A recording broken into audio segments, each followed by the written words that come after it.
Hey folks, welcome to the DarkHorse podcast. I am Dr. Bret Weinstein. I am, of course, sitting with Dr. Heather Hying.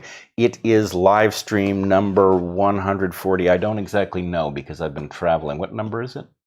How is that an excuse? I don't know. It just, you see a lot of new things when you travel. It fills the mind, and I did not have the mental focus to concentrate on the 3-digit number that would tell us what. Which normally you would be spending your days doing. Not all of them, but a Some good part couple of every hours. day. Yeah, meditating on the number. It's Livestream number 146.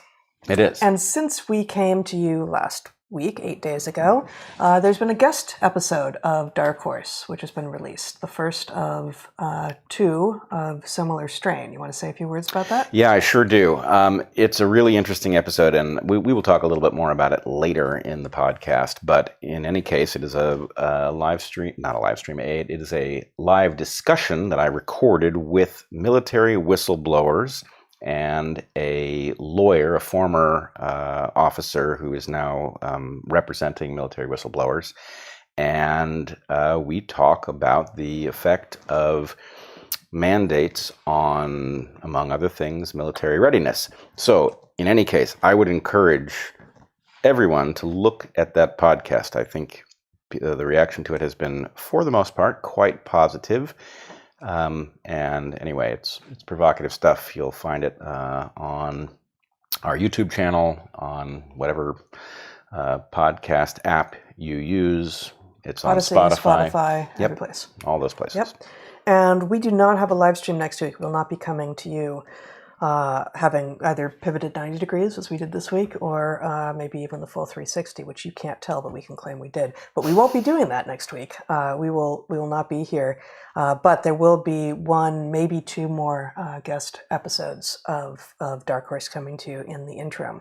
This week, however, we are here. It is Sunday, October 16th. Is that right? Yes. And we're going to follow this live stream as we usually do with a live Q&A. Starting with a question that comes out of our Discord server every week, which they vote on, which is, they're awesome. And then you can ask questions at darkhorsesubmissions.com, whether or not you're on the Discord server. So other housekeeping things. If you're watching on YouTube, you can switch over to Odyssey and join the chat there where it's live. We have our store, darkhorsestore.org, where you can get Dark Horse merchandise and totes and backpacks and shirts and such with epic tabbies and Pfizer breakthroughs and YouTube community guidelines and other things. I don't know. I was going to say and the like, but I don't know that there's a like there. It's Dark Horse inspired merchandise. We came up with all the ideas on the store and work with an amazing artist who does the renderings. If you want to thumb your nose at power, or you like cats, it's the place for you. Or direwolves. Or direwolves, for that matter. Okay, we are supported by you, our audience. We thank you for liking this video. If you like it, sharing it, and you can share the entire episode, or on YouTube and Odyssey. We have clips channels as well, DarkHorse podcast clips, and those are often in smaller increments that are more easily shareable. But please subscribe, share, like, all of that. A reminder that YouTube is not our friend, which we wish they were, but they're not. They demonetized us. And although if you're watching on YouTube, you may see ads that we don't read on here, that doesn't mean anything about what we are suggesting. So for instance, actually, when we were monetized by YouTube, when we were able to make any money off of YouTube, we could set the ad schedule such that you never got our show interrupted in the middle by YouTube ads. We always turned that feature off. Now that YouTube is running ads on our show and not paying us any of the revenue they are generating, they put ads throughout. This seems wrong in several ways. So consider whether or not YouTube is your friend. They're certainly not ours. You can watch us on any of those podcast venues that Bret mentioned. You can also join either of our Patreons, which we encourage if you are inclined to do so. You can, Bret has a couple of monthly conversations there. We do a private monthly Q&A on my Patreon, and on either of them you can access our wonderful Discord server, where wonderful people engage in honest conversations without fear of being canceled for having an opinion that isn't what everyone else already has.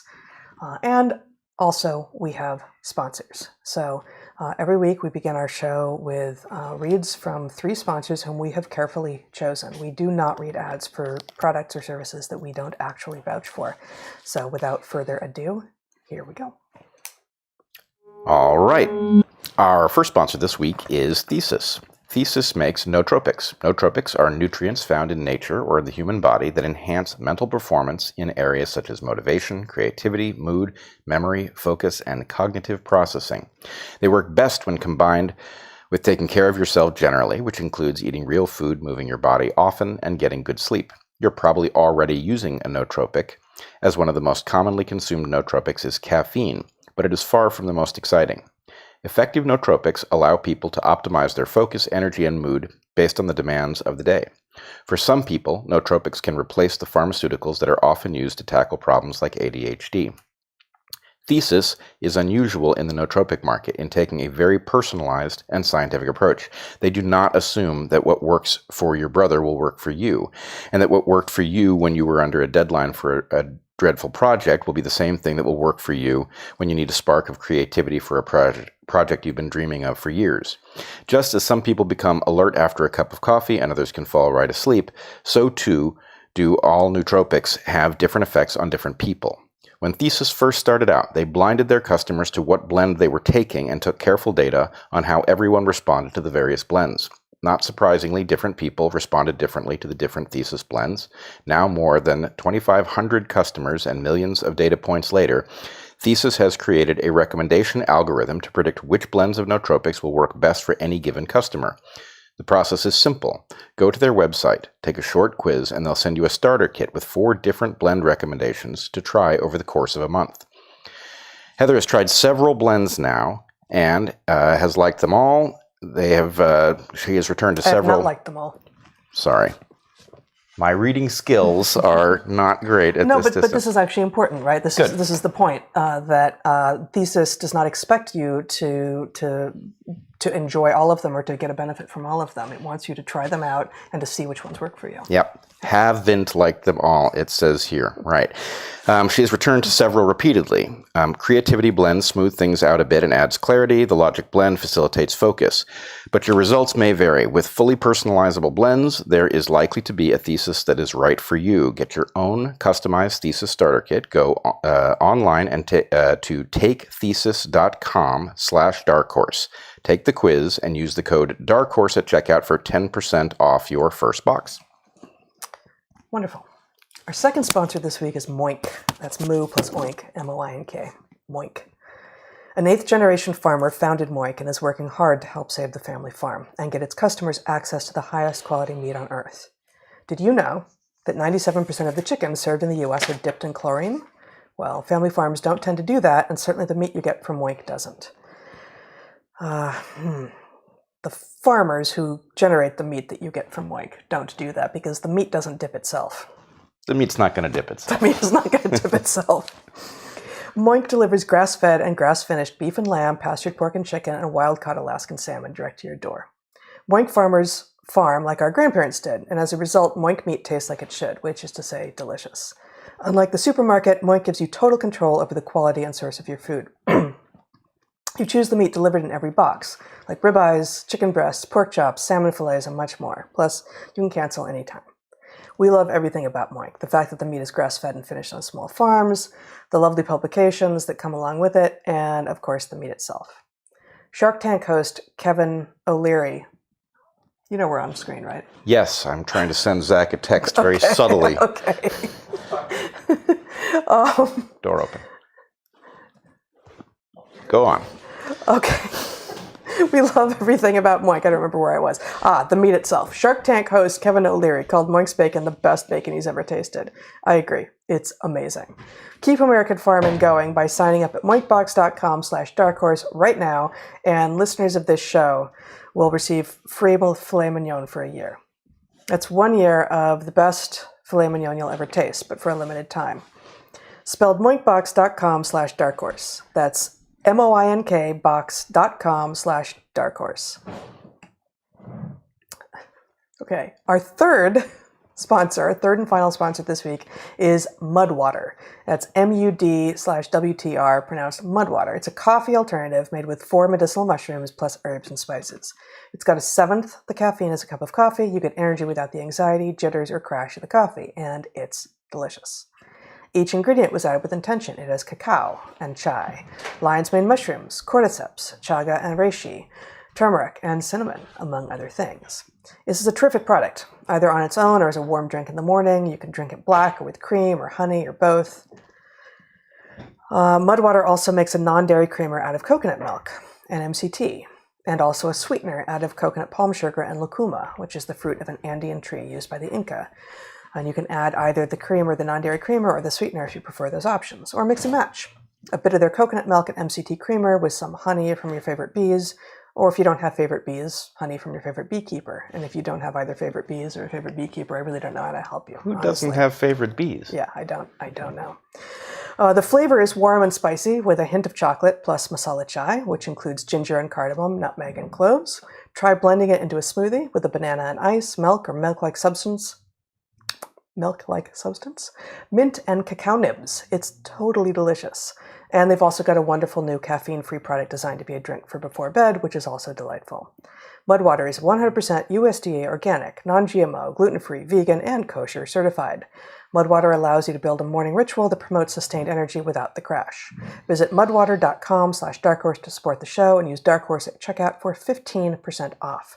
That's MUDWTR.com/darkhorse. Use DarkHorse at checkout. Use code DarkHorse at checkout at mudwater.com/darkhorse for 15% off. And that is it. We're out. All right. I'm going to start the hour with a couple of minor corrections from last week. Yep. Okay. We talked about Jon Stewart in some depth because of a recent interview that he did with the Attorney General from the state of Arkansas, I want to say. It was one of the southern A states. I think it was Arkansas. Apologies if I got that wrong. And in sort of riffing a little bit about who Jon Stewart is, because we didn't prepare, we didn't do any of our homework on who Jon Stewart is, because we used to watch The Daily Show back when he was the host, I said a couple things that weren't quite true. He was not the first host of The Daily Show, but he was the one who made it huge. And he also did not become a farmer after leaving The Daily Show. I actually gave him a bit more credit than I should have. I thought that he had become a farmer, but he and his wife bought a farm, but they didn't use it to grow things. They turned it into a sanctuary for abused farm animals, which is honorable. And now they've got a larger piece of land, which they use as a sanctuary for animals that were destined for the slaughterhouse and or live markets. So he doesn't actually grow anything. He's not a farmer, but he's a farmist. He's a farmist. He's farm adjacent.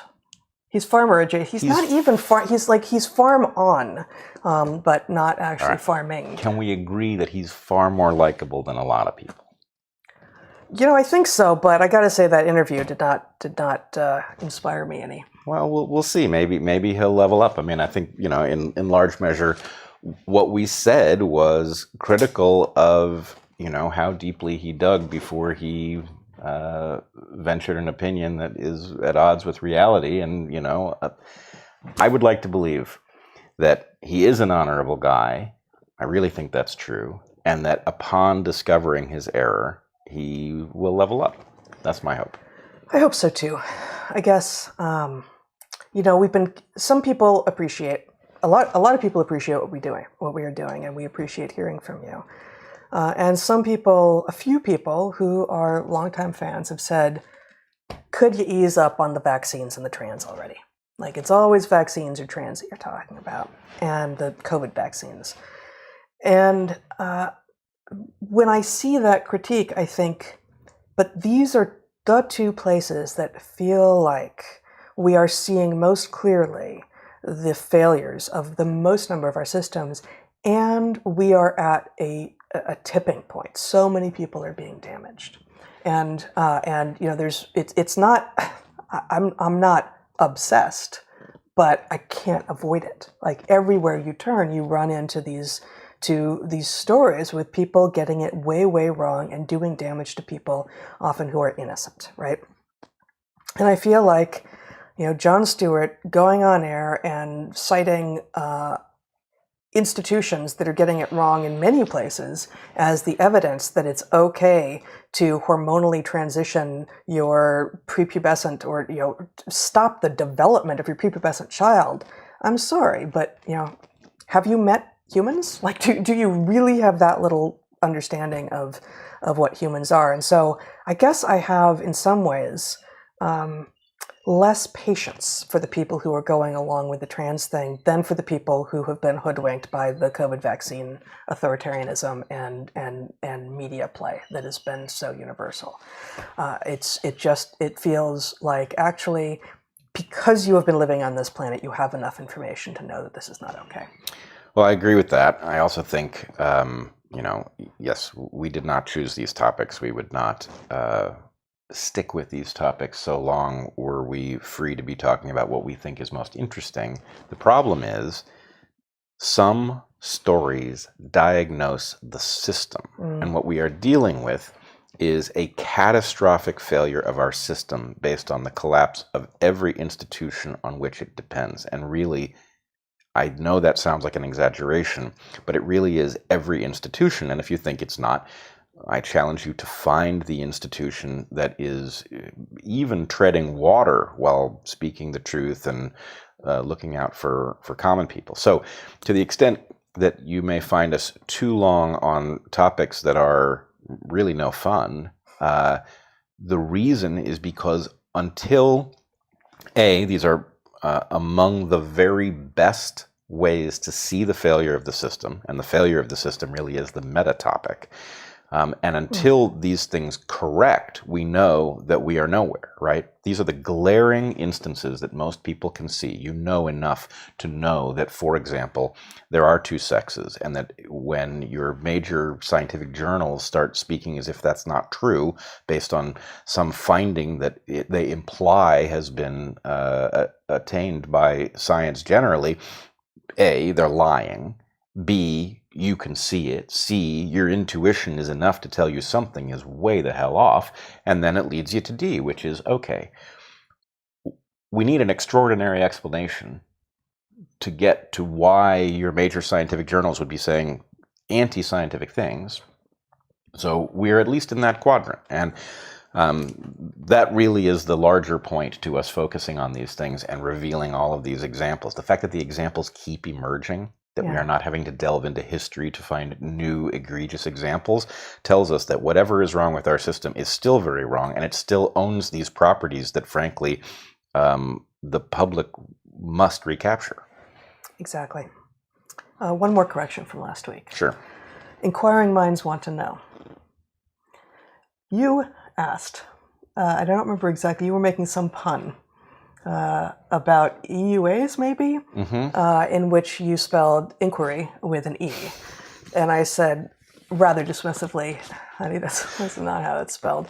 Well, I looked into it. Yeah. And it turns out that inquiry and inquiry are both no longer really used, but both historical uses of or spellings for the term. That inquire with an E is more common in British English than in American English, but disappearing as well. Traditionally in England, inquire with an I was reserved for more formal occasions, and enquire just with an E just meant to ask.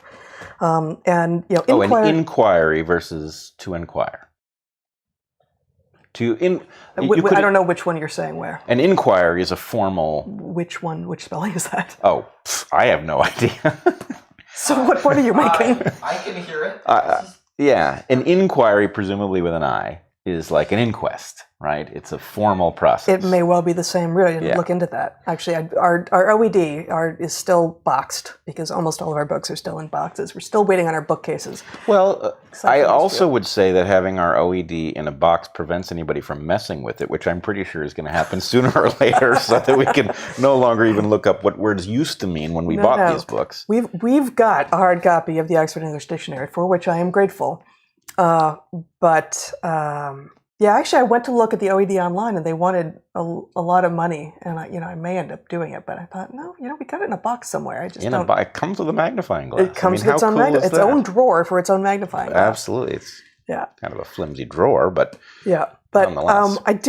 I wanted to point this out because you weren't going to discover this. No. No. And I believe that this marks a win for you, for Bret, in the spelling category, which I admit I never expected to see happen. Well, this is 2 wins, really. In the spelling category? Yes, because I believe in... He's greedy, is he not? I mean, no, come on. Look, I'm into just...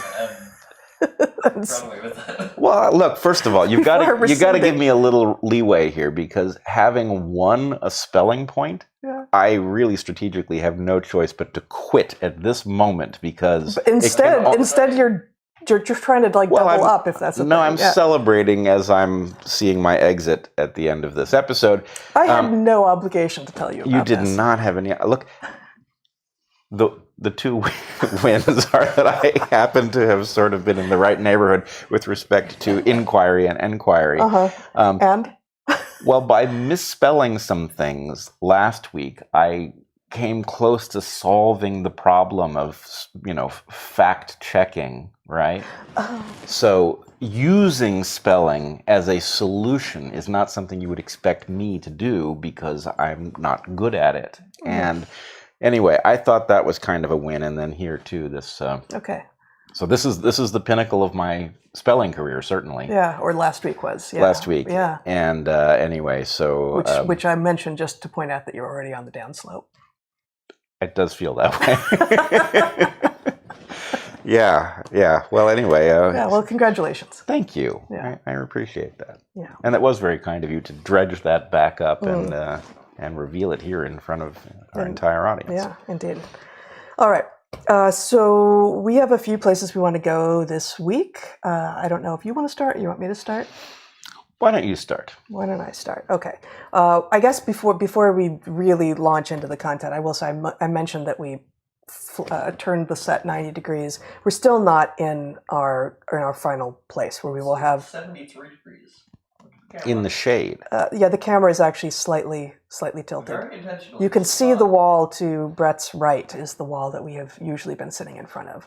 And that's not a virtual wall. That's the real deal. You people are so unhelpful. Trust me, it wouldn't look as good if it was 90. I imagine that's... All right, this must be scintillating for those listening to the audio version of the podcast. So scintillating. And where was I even going with that? Thanks, Zach. Sorry. Why... Should we start over? I don't remember. I was mentioning that for a reason, and I don't remember now. That we are not in our final. Yeah, it doesn't matter. I don't know. I had some cool segue, but I guess. Oh, I know. Actually, I've forgotten the cool segue, but the piece of information I wanted to convey was that here with our kludged setup that we have to set up, that these 2 guys have to set up and break down every week, we don't have an ability to screen share with my computer. So I don't have the things that I would love to share in order to really reveal this next little story. But we talk a lot about science and the need for science as a tool for humanity, for a functioning democracy, for systems that actually allow us all to live our best lives and prosper without getting in other people's ways. And we have in the past talked some about art as well, but not as much, although long-time listeners and viewers will recognize that I in particular, but also Bret, are very much advocates of art as a necessary, and our screen just went did something funky. That's not showing the audience. Okay. That art and the arts are absolutely necessary and critical components of the human experience as well, and that art and science, interestingly, when we were college professors for those many years, for those 15 years, a period of our lives which seems ever more distant somehow. Mm-hmm. I often found that the approaches that the curricular tools, the pedagogical tools, and that the kinds of ways of learning and approaching the world that artists and scientists took, and that art students and that self-identified art students and science students had, were much more similar to each other in many ways than those being employed by the social scientists and the humanities types, which was a little surprising. And I think in part it's because there is actually a tremendous amount of creativity in science that those who don't do science think of it as being all about the rigor and the metrics and the reductionism. And again, those of you who are familiar with us will know that we very much value rigor, and that metrics and reductionism have come to replace much of what is actually science. And are a stand-in for that. And of course, that's part of how we get to proclamations like "follow the science," which tells you right away that the person saying that has no idea what science is. So the openness to observation, to new patterns that you may not have seen before or been able to explain before, is part of what brings both art and science together. Can I add a dimension Please, to that? go for it. So I also find very interesting the confluence between these two things. And it seems to me that you just pointed to one, that the artistic exploration reveals these things, but there's also a way in which in many kinds of art, maybe all of them, the solving of technical problems allows the artist to say some things that couldn't otherwise be said. And I'm thinking at the moment, especially about sculptors, and the fact that a sculptor can take a piece of stone, and a really skilled sculptor can make it appear to be a very sheer piece of cloth, right? That is an amazing gap to jump, to take something as hard as marble and to make it look soft and cloth-like, or to make it look like skin in a compelling way. And so anyway, the point is what you and I say about the importance of interacting with physical systems in your education, systems in which there's no social evaluator of whether you succeeded or failed. Now, you could say that the viewers of the art are the evaluators of whether you've succeeded or failed, but nonetheless, the point is, if you didn't get close, then it isn't even really going to reach an audience worth reaching. And this becomes less true the more abstract your art. Yep. But this is very much true for craft effectively being functional art. So, does whether or not it's beautiful is to some degree in the eye of the beholder, but whether or not it's functional is not a social decision, right? Is the table level? Does the vessel hold water? Right. Does the blanket retain warmth and not ravel at the edges? And I'm reminded, too, this is something I've said on here before, of my discovery late in our graduate careers of pottery, where I was at that stage in the scientific process, or at least the stage in graduate school that is the most tedious for many people. Because we were both doing field work, all the creativity was already past. I had done the observations, I had made the hypotheses, I had collected the data in the field.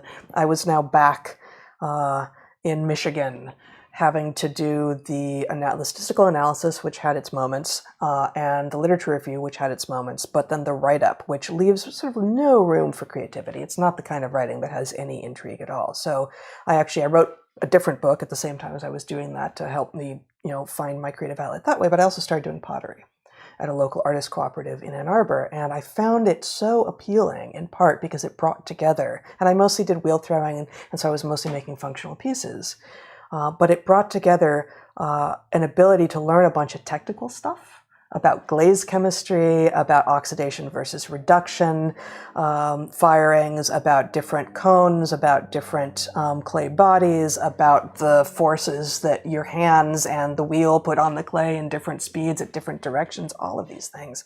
But also, when you hold a piece of pottery in your hand, does it feel like it's the right weight? And if you haven't ever considered that, maybe you think, well, I wouldn't know, but trust me, you would. Maybe not to the degree that I would. You probably don't automatically turn a piece over to see how it's been trimmed when you find a new piece of pottery. But many pieces, especially made by potters early in their work, including, we still have a couple of these of mine, they're just too heavy. Yeah, it's more clay than you need to do that job. It's more clay than you need to do the job. And the walls are, if on a bowl, the walls are thicker at the bottom rather than having been, not just imagined, but actually executed with something akin to perfection. Right. Now, the potter could choose, once they've learned to do the thin-walled thing, they could choose to do something that, made But a it doesn't. different It doesn't point. have to be thin, but even depth is actually and thin for porcelain, so you get some sheen through it maybe, and thick through for stoneware or red clay. So I wanted to point out, making a bicycle frame is not exactly art, right? There is an art to it, and in fact, story for another time. There are these bike builders, storied bike builders, French bike builders called the constructeurs, who knew things about how to build a bicycle that we still have not been able to unpack. We don't know why their bicycles work better. Because it was not explicit what they were doing. It was something. So there is definitely an art to it. But what I wanted to point to is just at the technical level, and I've built exactly one bike frame. But it's both gorgeous, and it is the bike that you ride. I ride it all the time. I would love a chance to do it again. There are some things about it I would change, but no, it's pretty darn good. But it took me way longer than an expert would have taken. There's some mistakes in it that I know are there. But the thing I wanted to point to, I built it with a technique called fillet brazing. And fillet brazing involves liquefying brass and using it essentially like a solder to join tubes together. And if you see a bike that's had this done to it, unless somebody's gone out of their way to use only a transparent coating on it, it looks like the tubes just seamlessly blend into each other. It's a smooth transition from one tube to the next. As opposed to is it the brazing that leaves the... As opposed to welding. Welding, which leaves a line of liquefied, if you take two steel tubes and you weld them together, you've got the place where the steel was liquefied at the joint, and you can see it, which can also be done very well, but it's not nearly as subtle. So the thing about the fillet brazing, so the liquid brass is the fillet, right? What is fillet? I don't know this word outside of this context. I don't really know. It's an engineering term for a chamfer, is if you have two edges that are like this and you cut them so it's 45 degrees at each. So Zach's, I don't know how well people can hear Zach, but you said it's a chamfer. No, a chamfer is when you have two edges that meet and you cut them, so maybe it's not 45, but it's two angles and it's a flat section. And a fillet is when it's rounded, and you can do that with different algorithms, but it's... Okay, so Zach is saying a fillet is a rounded joint, which makes perfect sense with what I'm describing. But the point is, there are ways to do a fillet badly, in which there will be voids inside of it. That's not a strong joint, and it will fail. The correct fillet is full of brass all the way through. Doesn't have bubbles, doesn't have cracks, anything like that. Oh, just like with clay, just like with canning, just like with anything. Right. You don't want air pockets. But here's the connection to your point about pottery. An amateur can do a perfectly good fillet, but what they do is they use too much brass, and then the thing that makes the fillet smooth is all of the work afterwards, where you come back and you eliminate all of the brass you didn't need, and it takes forever if you have done an amateur joint. The joint will be just as good when you're done, but you might spend 10 times as long getting to done. On the cleanup. Yeah, on the cleanup phase, which was very, very interesting to discover. I certainly, my fillets were good, but wow, was there too much brass. Yeah. And do you want to give a shout out to... Of course. Yeah, I did this at the United Bicycle Institute in Ashland, Oregon. They have a 2-week course. They will teach you to do this. You don't have to fillet braze. You can use lugs. You can do fillet brazing. At the end of it, you have built a custom bike frame. You choose everything about it. You design it. You build it. And I haven't looked into it recently, but it's pretty close to cost neutral, right? What you would pay for a custom bike is more or less what it costs to build one. So, well, if you don't include your time. So I think it's a 2-week course, and then I think you also did the 3-day TIG welding at the end. So that's a lot of time for a lot of people. Yes, right. But if you're in a position where you can afford that time and are thinking of buying a custom bike frame, maybe make your own. Yep. But then you do also have to you get it perfect, and then you also have to have it painted, which isn't free. Yep. But anyway, it's a great experience. And maybe half the people in my course actually went on to build bikes professionally. So Oh, yeah? it's a course for people who are serious about it. Anyway, it's a really cool thing to do, and living in Ashland, Oregon for a couple weeks is cool too. Yeah. Okay, so we're talking about art because I see art and science, and we both do, as bulwarks against stupid. And, you know, all human inquiry ought to do that to some degree, but art and science in particular protect against stupid and help us find truth and beauty and our shared humanity. And both are failing. And I was collecting for a while and have not collected all of the pieces that I wanted for here today, but this week, a contact of ours in the American entertainment industry sent me a few things that I wanted to share.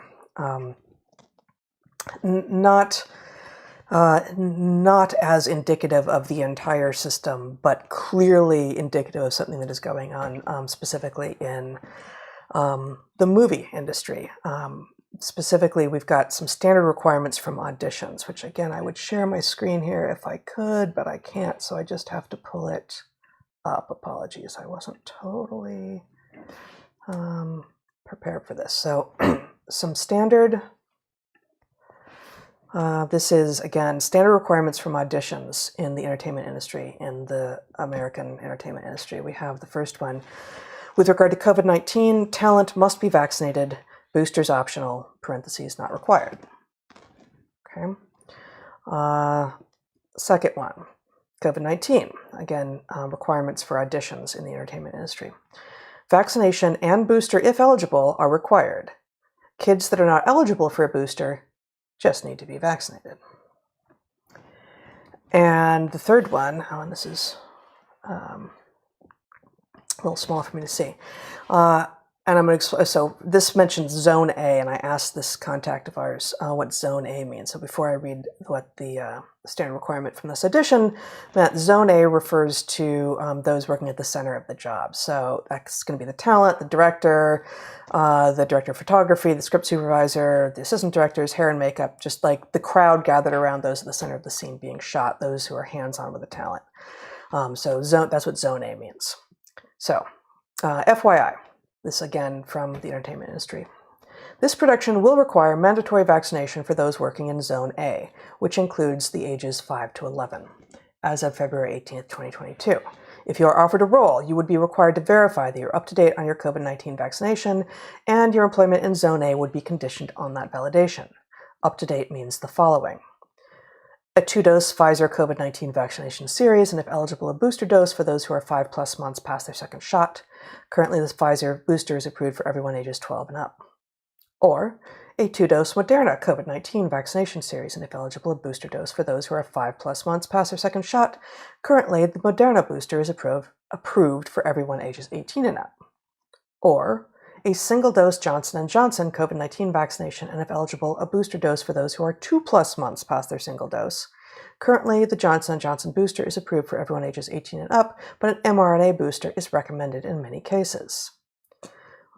Fourth bullet point, if you are not yet eligible for your booster shot, your vaccine status is considered up to date. You must obtain your booster promptly once you become eligible and submit validation that you received your booster dose.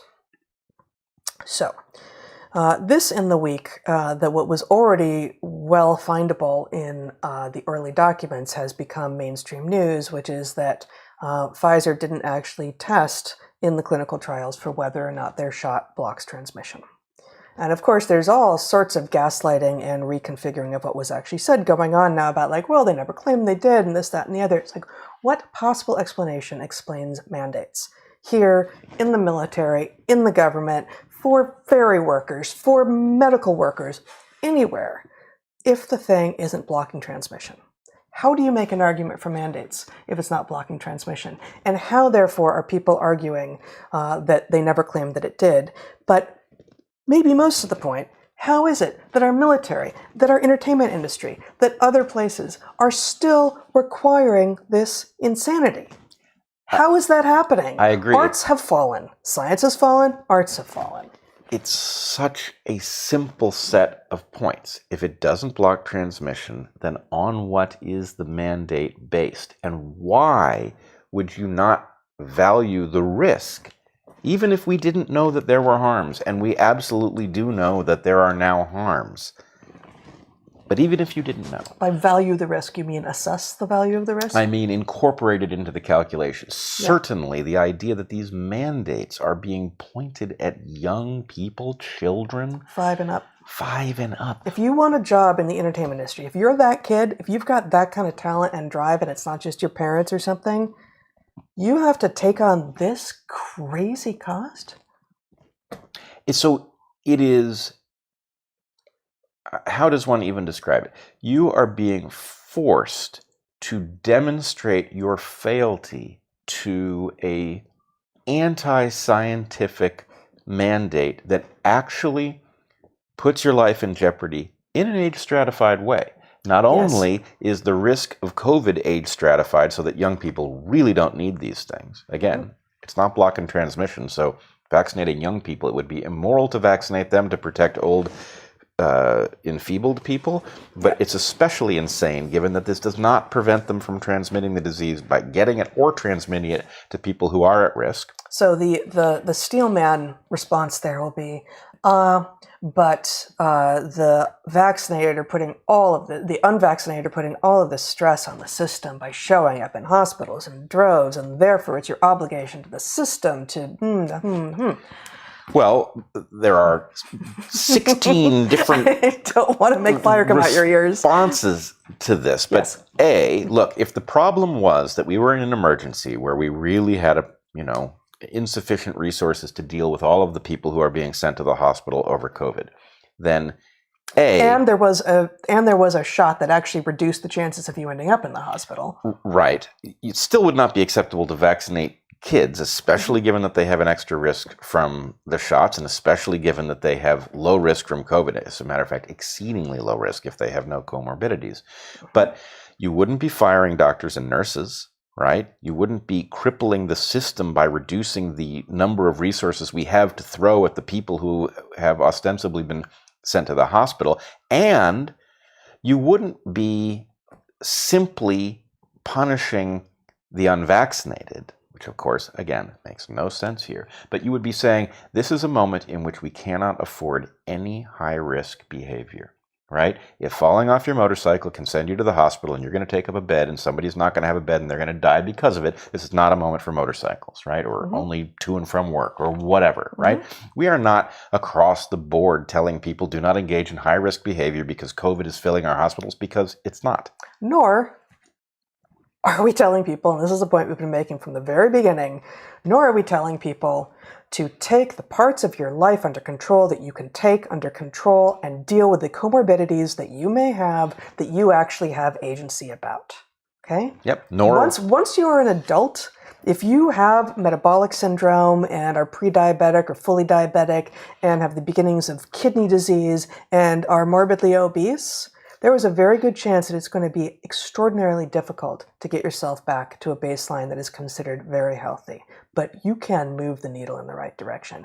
And it is those comorbidities that are creating the most number of problems, certainly for the young, but even for the middle-aged and early elderly with regard to COVID. And there are things that frankly take no significant effort on your part at all that make a huge difference, like vitamin D, which we're not recommending, right? So the whole system is clearly hell-bent on getting you not only to accept anti-scientific beliefs, but to put your own health at risk over them, even though it doesn't give a shit about your health from the point of view of telling you, yeah, you should take some vitamin D because it is likely to help you fend off this disease far more effectively. It's not interested in your health in a positive sense. It is interested in you not resisting nonsense at a medical level. And that raises all kinds of questions.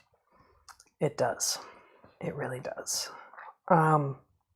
Okay, so science, gone off the rails. The arts, gone off the rails. Wikipedia, gone off the rails. We're not going to spend a ton of time here. We've talked before about the loss of what was a relatively new and extraordinary resource for all of humanity to the woke crowd. But there's and I'll link this in the show notes, there's a Twitter thread of all things, but that shows the references, that has the receipts on some of where the money that you might be giving to Wikipedia is going. So everyone who uses Wikipedia gets those requests at the top every now and again, or sometimes, some months it's all the time, that says, we are reader supported. I don't remember exactly what it says, but we rely on you to support us, and it's very expensive to do what we do, yada yada yada. Well, we find in this thread, and again I'll link to it, and I can't show you right now, that in a decade, Wikimedia's spending has gone from $10 million in 2010 to $112 million by 2020. That's an order of magnitude, and that's a lot. And yet, it's basically the same website, right? So what happened? Maybe it's that more people are using the site. It's Ashitas, person who is making this thread, says maybe it's more expensive to run. Well, nope. Website hosting cost only $2.4 million in 2021, which is less than it did in 2012. So that's not it. But what we find, so Wikimedia Foundation is basically the overarching. I don't know exactly what it's called, but it's the parent organization. It's the entity. Yeah. It's the entity that funds Wikipedia. Their own website shows that less than half of what they spend goes to directly supporting the website, and they break it down as follows: 42% direct support to websites, 14% administration and governance, 13% fundraising, 31% direct support to communities. What's that? What's direct support to communities? Certainly sounds good. Sounds good. I like supporting communities. Communities I like ought to be supported. Support's positive, and direct, well, you cut out the middleman. You wouldn't want the middleman. Well, Wikimedia Foundation is probably a middleman, but okay, never mind. We don't want to pay attention to that. But no, the middleman here is directly supporting the people that you would definitely want to support, because what we do know for sure is that Wikipedia is neutral. They are philosophically neutral, politically neutral. Of course, they tell us that, right? Aren't they? Well, I will tell you that I gave a talk at Arizona State University at the launching of their new Center for American Institutions. Yeah, say something about this. This is where you were. Yeah. Keynoting. And is that a verb? I think it's isn't keynoting. It? Yeah. Yeah, okay. But what were we talking about? ASU, Wikipedia. Further. The direct support to communities. Direct support to communities. Damn it, I've lost it. I'll have it back in a second. I did that to you. Yep, okay. You did. I definitely want to hear about, I want them to hear about your talk at the keynoting, at ASU. Well, I know what it is. Good. In preparing for my talk, I was talking about, because this is the Center for American Institutions, I was talking about the across-the-board failure of our institutions. Mm-hmm. And one of the institutions that I used as an example was Wikipedia.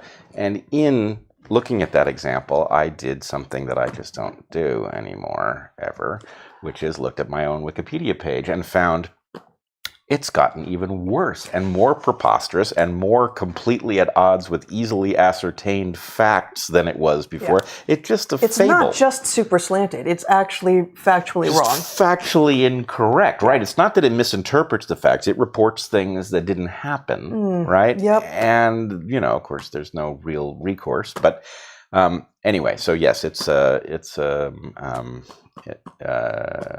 looking for a nice synonym for clusterfuck, but I can't find one. No, it's hard. It's hard. Yeah. So I did, when thinking about this, I didn't actually know that you talked about that 2 days ago.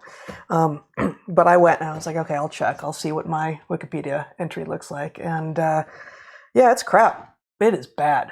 They are so bad. And you just gotta wonder, and yet. But if you want to know what albumin is, you can look it up on Wikipedia. So you can do that sort of thing. And presumably, that not being a politically charged topic, as apparently we are, you can get accurate information. Sure. So Wikipedia emphasizes a neutral point of view, but Wikimedia is openly politicized, as this thread points out, and they. So, for instance, here we go. What we mean by racial equity. This is this is a screenshot, but this appears to be a screenshot of the Wikimedia Foundation actual Wikipedia entry. The Wikimedia Foundation defines racial equity as shifting away from Eurocentricity, white male imperialist patriarchal supremacy, superiority, power, and privilege to create an environment that is inclusive and reflects the experiences of communities of color worldwide. These modes of privilege mentioned above function as setting the dominant social, political, legal, policy-oriented, and cultural norms around the world. Okay, so they're, what did they claim to be? Oh wait, hold on. They claim to be, I've lost it, taking a neutral point of view. Doesn't sound neutral to me. I mean, do they even hear themselves? No. They're trying to define a term like equity, a term that I will point out used to have, a meaning, right? They can't even define it without reference to specific groups, right? They have to define good people and bad people in order to define equity? This is insane. Yes, they do. I'll just take one more example here from this thread, and again, I'll link to it.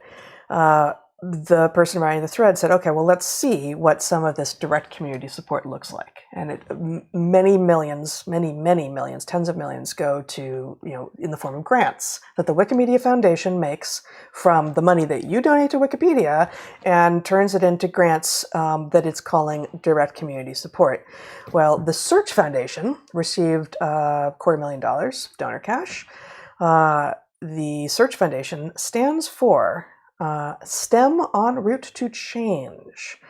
The grant was given to provide, quote, a 2-year investment to the Search Foundation to support the expansion of their signature program, Vanguard STEM, which amplifies the voices of Black, Indigenous, women of color, and non-binary people of color in STEM fields.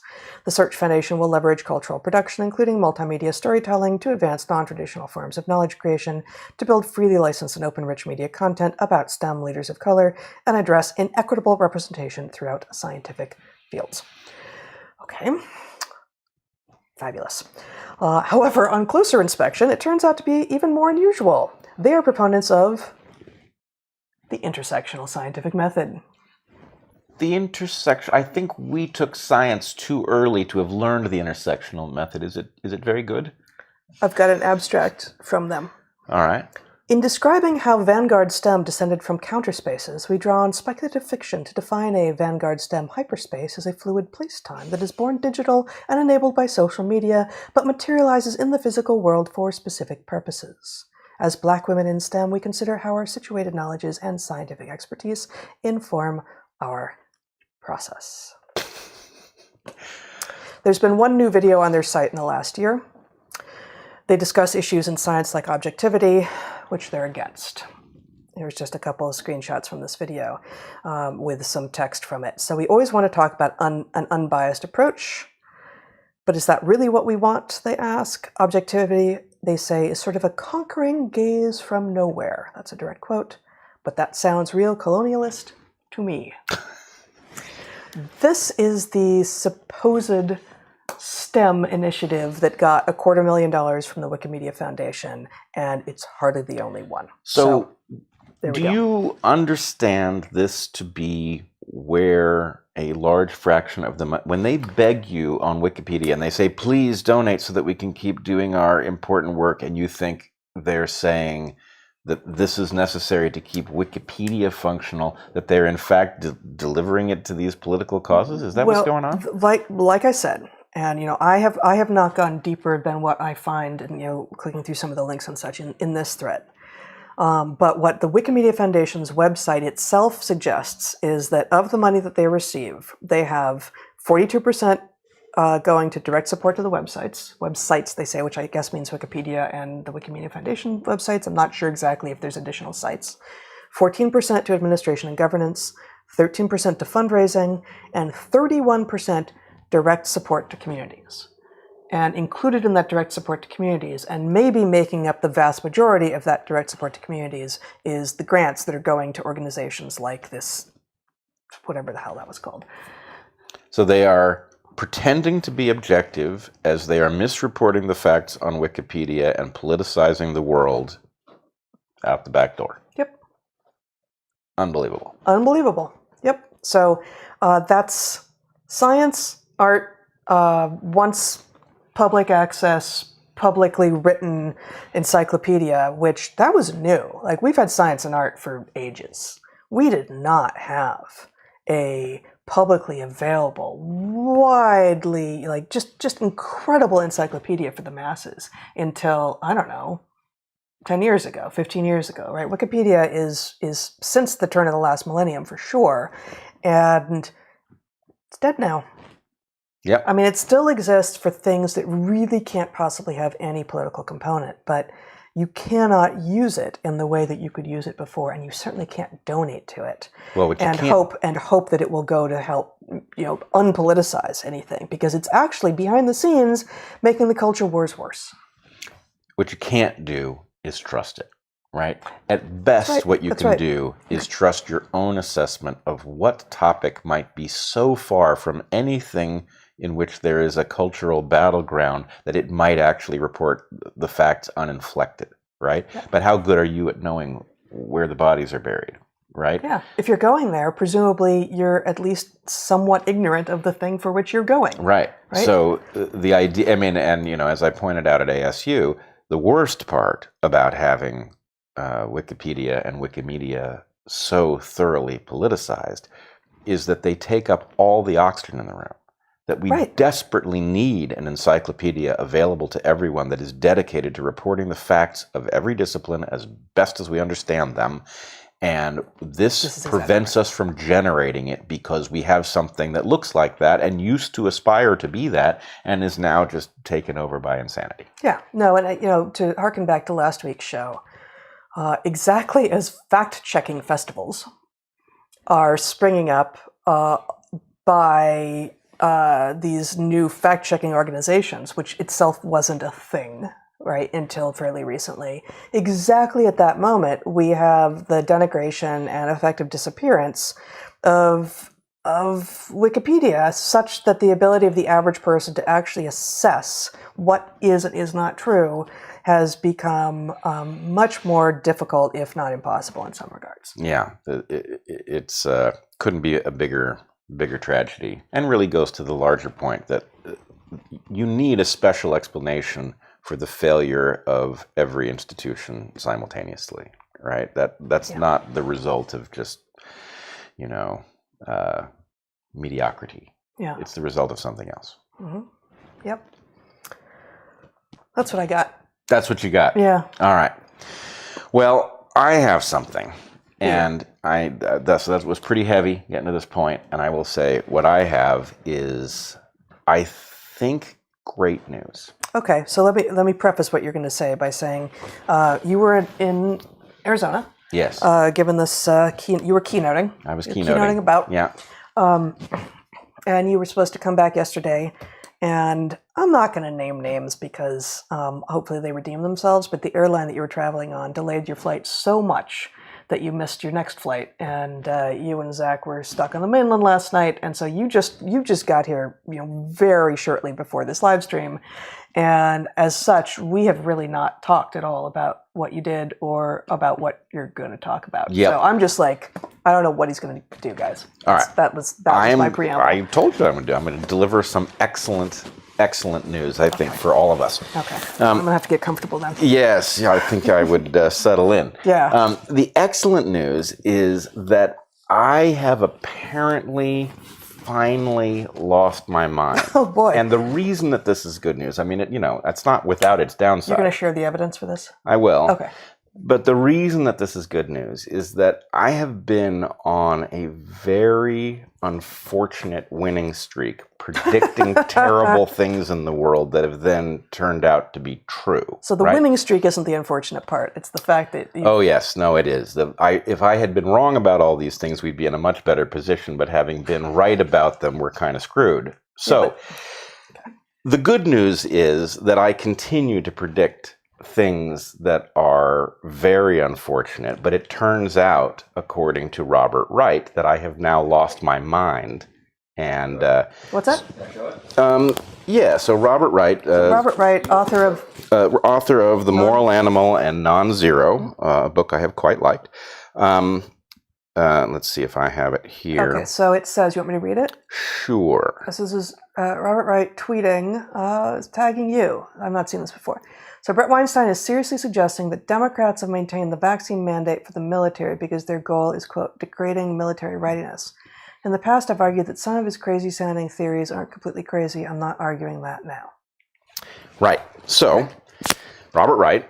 When did you suggest that Democrats maintain the vaccine mandate for the military because their goal is degrading military readiness? This sounds like something you might have proposed as a hypothesis on the podcast you just released. Yeah, I would have said that I had proposed it as a hypothesis. Apparently, according to Robert Wright, I advanced it as a theory, meaning that it was really the only viable explanation. That does not sound like doesn't it at sound all. like me. So that is evidence. If that in fact happened, that is evidence that I have finally lost my mind, which is good because it would be awfully bad if something that had the ability to degrade our military readiness was in fact degrading our military readiness in a form that we cannot escape, right? Because the military readiness is rather important to the protection of our free society.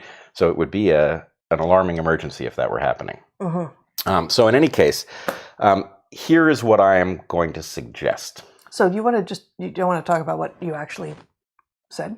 No, because I think I need to talk about this with Robert on DarkHorse. Okay. So what I'm going to do, and look, this is actually, you've heard of win-win situations. This is a win-win-win situation. And the reason it's a win-win-win situation is that, I can't remember, it must have been the second to last time that Robert and I had a discussion. I believe this was on his podcast. His own accounting was that his audience thought I wiped the floor with them. So this is a chance for him to actually redeem himself, right? And if he can demonstrate that I have in fact lost my mind, we all win, because as sad as that will be for me going forward, it does mean that we're in better shape at a planet level than I think. Well, I mean, I think you're being slightly unfair. To whom? Can you put that up again, Zach? I've never seen this before, but does he say that you've lost your mind? He says crazy-sounding theories aren't completely crazy. He doesn't say that you've lost your mind. Oh, he certainly implies it. What he's saying is, and he's correct, in the past he has argued that although certain things that I say sound crazy, maybe they're not. He has argued that. And what he is saying here, it's a backhanded compliment. Basically, his point is, I'm not going to argue that anymore. The implication being that I am crazy. No, I don't get that from this, actually. The implication I get from this is that this thing that you said, which no, you did not propose as a theory, but you proposed as a hypothesis, presumably next to other hypotheses, he thinks that this is completely crazy. He's not saying he thinks you're completely crazy. He says he thinks it's completely crazy. No. First of all, if you read it carefully, what he says is he's not going to do that anymore. He's not saying, I'm not going to do that in this case. He's saying, I am no longer comfortable with the idea that maybe some of the things that Bret says that sound crazy aren't. I'm not going to do that. It can be read both ways. I don't think so. Nonetheless, Robert, if you would like to defend yourself on DarkHorse, I would welcome that conversation. And my suggestion is that we have this out and figure out whether or not I am in fact seeing false things, or whether or not I am actually perceiving something important and real, and that in order that you feel comfortable with this proposal, we just take the conversation and broadcast it however it goes. No editing, nothing you'd have to worry about. You'll get to say your piece, I'll get to say my piece, and the audience can decide for itself. All right. We're there. All right. Is that you want to do anything else? No. I mean, so we haven't been going for very long, and there's one point you wanted to talk about. Okay. Okay, go for it. This is a very clumsy segue, which again, Robert, is evidence that possibly supports your hypothesis. The clumsy segue. I don't think it's helpful. I don't think that's what he said. Go back and take a look at it. I just did. The thing that we are forgetting to discuss. Forgetting. Yeah. Or choosing not to. Nope, forgetting. Okay. Is the Pamela Paresky situation, which I believe we must discuss. Oh, okay. So Pamela Paresky is a friend of ours. She is a psychologist. She did an awful lot of work as a she was the research assistant on The Coddling of the American Mind. Coddling of the American Mind by Jonathan Haidt book. and Greg Lukianoff. In any case, she is a very thoughtful, courageous person who has recently had her account suspended on Twitter. Now, the reason that her account was suspended on Twitter, I believe, ought to alarm us all. She posted a series of pictures linked to some hashtags, very obscure hashtags I'd never heard of before. And these basically told Twitter that Twitter needed to address the fact that although their terms of service forbid a person to encourage self-harm, that there were in fact communities of people on Twitter very graphically injuring themselves, posting the evidence, and effectively egging each other on. A seemingly obvious violation of Twitter's terms of service. Now, of course, in an era in which all institutions are upside down, what Twitter did was, instead of barring the accounts that were doing this, or pulling down the hashtags in which this was being done, or eliminating the posts in which it was being done, they suspended Pamela's account. Now, that is an amazing inversion of reality. Up until 5 minutes ago, we could all agree that self-harm was bad, especially young people engaged in self-harm. It's a psychological problem. It is a serious one. And the idea that Twitter is going to play some role in which it allows people to encourage each other into this behavior is a very dangerous precedent. But to have Twitter respond to a psychologist pointing out that this is happening by suspending her account as if she violated the terms of service is beyond nuts. Yeah, no, it really is. She today published a piece on Wesley Yang's Substack called Year Zero, titled "Twitter is actively contributing to the spread of serious self-injury and suppressing those calling attention to it." I've read a couple pieces of it and skimmed it, but we'll post that as well in the show notes. And it goes through the history, even before she showed up looking at this, of Twitter doing nothing about pictures of and encouragement of self-harm. All right. It's truly remarkable, and it is in keeping with other moves afoot these days. Now, I will say, if you decide to pursue this and look into what she posted, what hashtags we're talking about, beware. Yep. You are heading into a graphic and violent realm, and you should be warned. Don't do it unless you feel you can handle it, and that it, here's your trigger warning is basically the point. But I also wanted to say something else about it. Yeah. Pamela is not the only friend of ours who has found themselves suspended at Twitter in particular. Mm-hmm. And the problem, the reason that these people don't come back, is sometimes that they are barred for life. And sometimes because Twitter insists that in order to come back, what you must do is delete the tweet and admit that you violated the terms of service. I believe that many of our friends who have faced this are actually, and it is the result of a strong aspect, a positive aspect of their character, but that they are actually making a mistake. And what I would say is by not deleting it. So I don't know which set of people you're talking about now.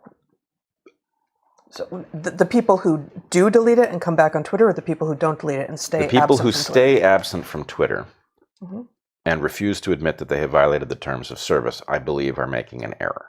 And the way I would suggest that we look at this is, let's say that we walked onto a battlefield and we found our troops had draped their equipment in some kind of camouflage, right?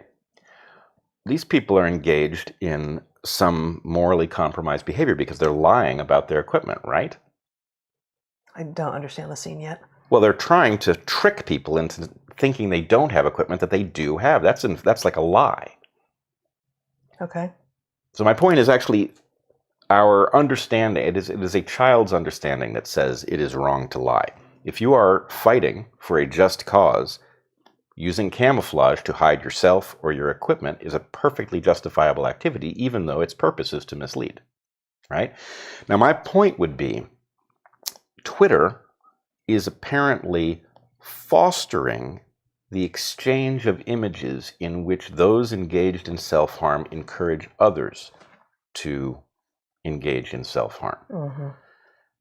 That is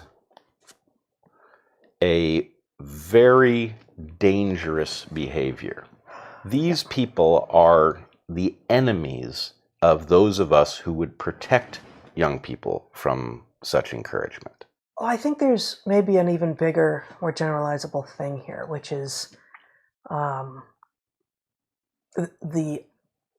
realization by many that all you have to do to game a system is say, not me, but you.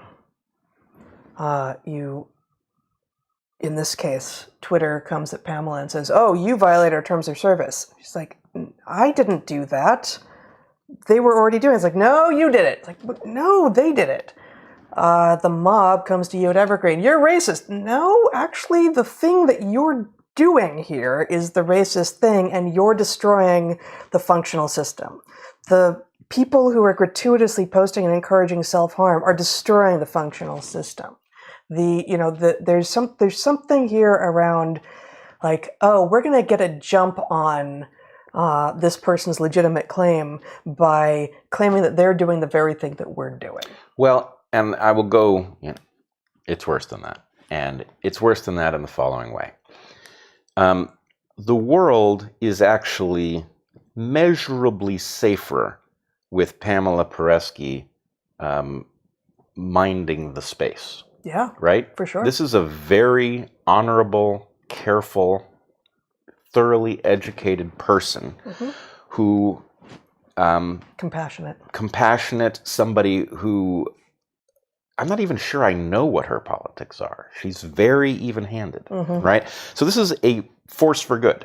This is a force for good that in one instant gets tossed off of Twitter and can't come back because it would involve a lie.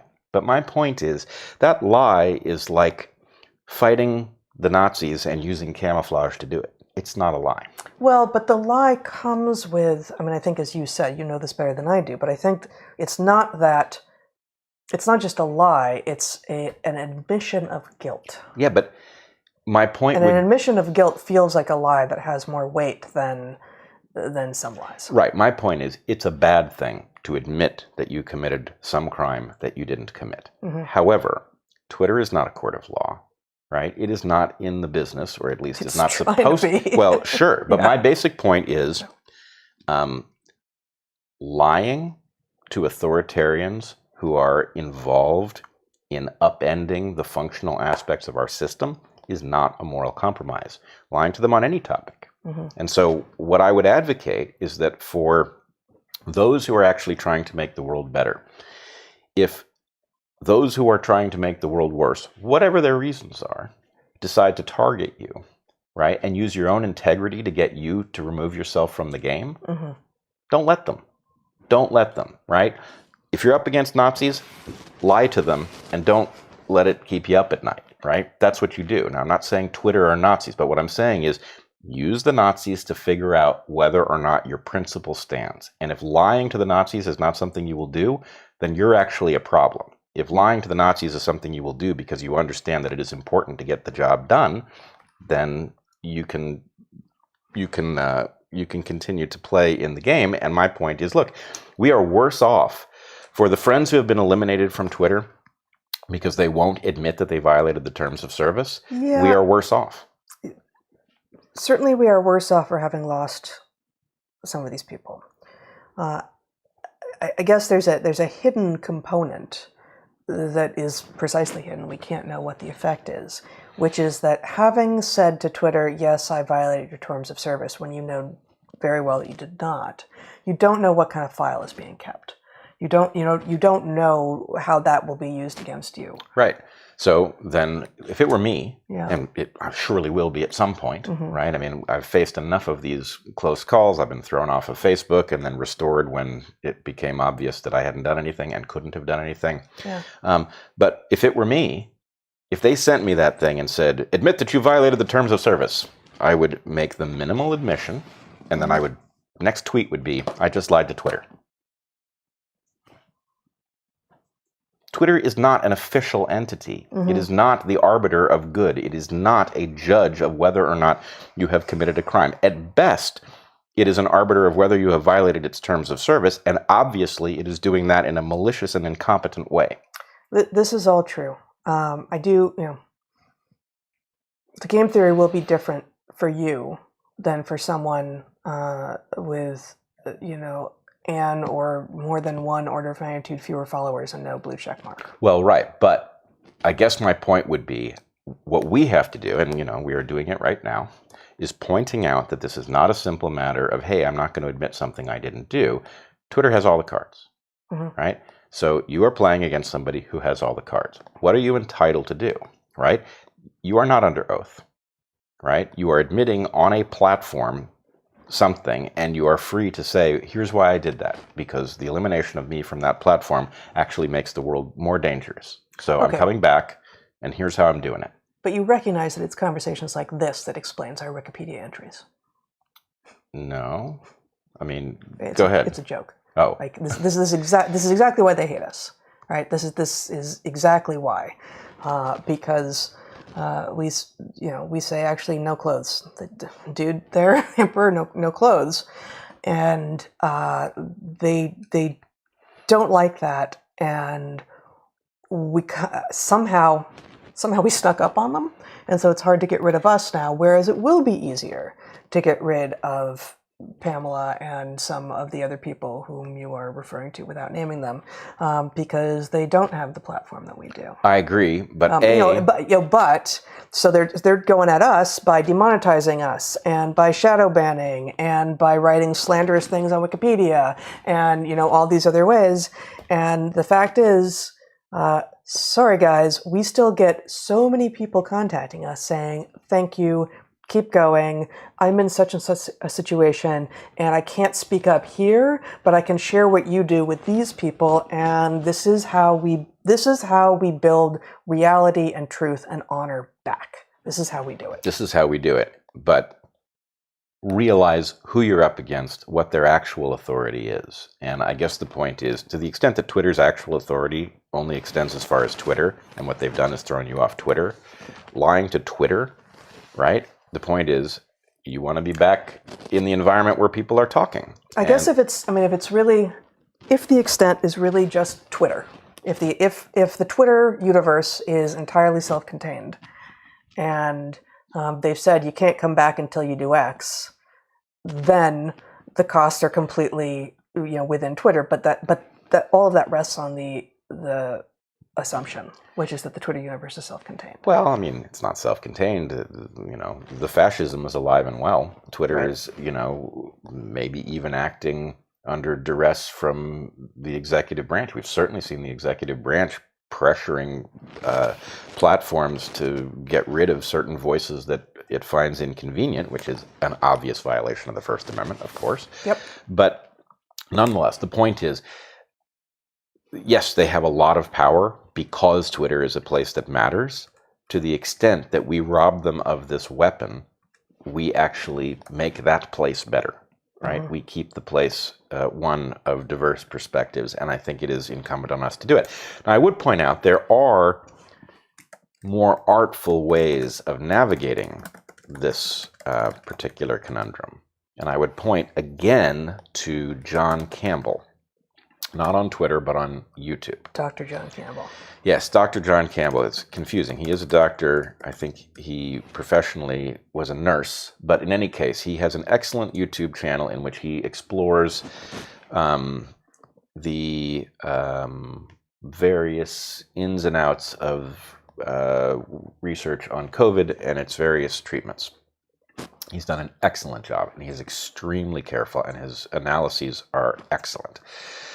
What he has taken to doing, and this may not be his most recent video, but it's in the last several of them, was he points out the evidence that suggests that there is a major problem with, for example, the acknowledgement, the gaffe in which the Pfizer executive admitted in the European Parliament that Pfizer did not have evidence that transmission was blocked by their so-called vaccine. But they were moving at the speed of science. They were moving at the speed of science. And John Campbell lets his emotions show, and he becomes angry in this video. And he says, I do not know what those words mean, and I have been studying science since I was 18 years old. Right? This is nonsense. But at the end of his video, he says, look, I'm not telling you the facts here because, and then he shows YouTube's terms of service, where it forbids you to say anything that might imply the vaccines, the so-called vaccines, do not block the transmission of SARS-CoV-2. So the point is, for you.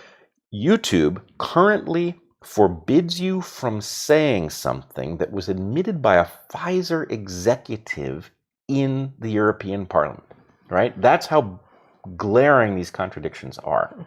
So anyway, my point is, look, Pamela hit some tripwire and got tossed off of Twitter and can only come back if she will admit to Twitter that she violated their terms of service, which she didn't, and was the entire accusation rests on the fact that the people Twitter is not doing anything about are violating Twitter's terms of service, right? If all she did is broadcast, said, hey, why is this going on Twitter?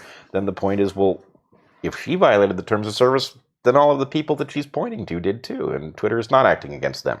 So, point being, they don't deserve this weapon, and we are making a strategic error if we allow that weapon to have all of this power, right?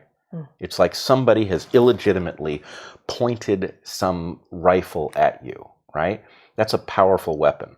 It is not a moral compromise to grab that rifle and pull it forward. And that's what I'm suggesting that we do, right? Take this weapon from them and remove its power by simply recognizing that there is no moral compromise in lying to Twitter about whether you violated its terms of service in order to get back into the discussion that takes place on Twitter.